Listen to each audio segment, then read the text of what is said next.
intéressante sur les nombres complexes. On donne z égale a plus ib, où a et b appartiennent ici à R. Je vais même dire ici R star, parce que l'argument des nombres des zéros, ça n'existe pas dans C. Bon. On va dire, démontrons que argument de z égale à 2 arcs tangentes, par parenthèse, partie imaginaire ici de z, sur le module de z plus la partie de z, plus k de pi, avec k éléments ici de z. Pour montrer ça, je vais vous montrer une technique facile, comment faire ça. Très facile même. La première des choses, essayez juste de vous rappeler des notions de la 12e année, ce que vous avez vu en trigonométrie. Quiconque est bien en trigonométrie va s'en sortir très rapidement avec cet exercice. Il y a une propriété qui dit que si vous avez tangente de alpha demi égale, suivez attentivement, à sinus de alpha sur 1 plus cosinus de alpha. En choisissant ici avec alpha, argument de z.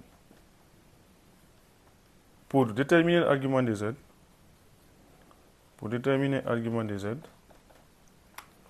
on avait déjà dit que ça, ce n'est donc que le cosinus de alpha égale à la partie réelle de z sur le module.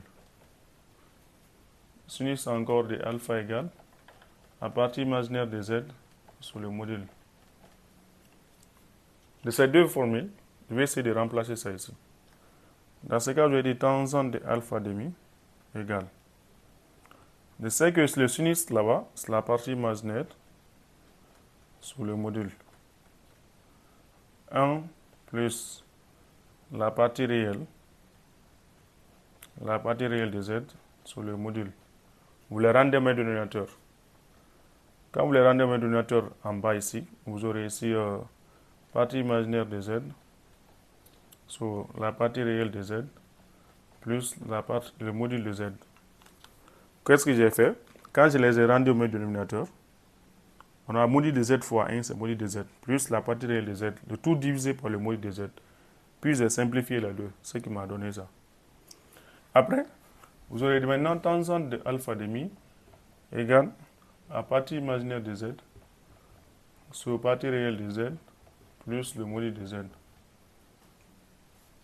Dans ce cas, vous aurez alpha demi égale arc tangente de module de z, de la partie imaginaire de z, je m'excuse, sur la partie réelle de z plus le module de z.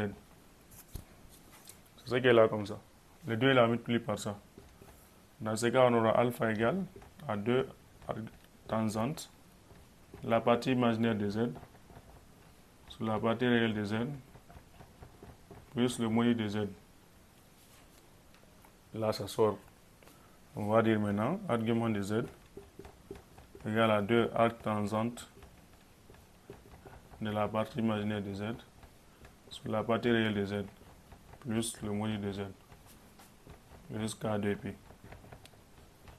Là, tout nom complexe que je vais les prendre pour trouver son argument, mettez juste la formule là, ça sort très bien.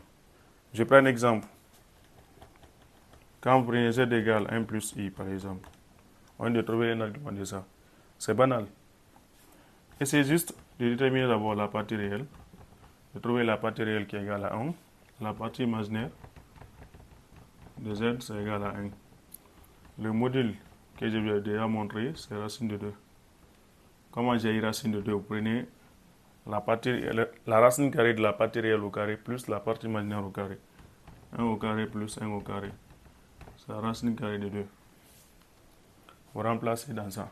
Vous aurez argument de z égale à 2 arc tangente. La partie imaginaire, c'est 1 sur 1 plus racine de 2.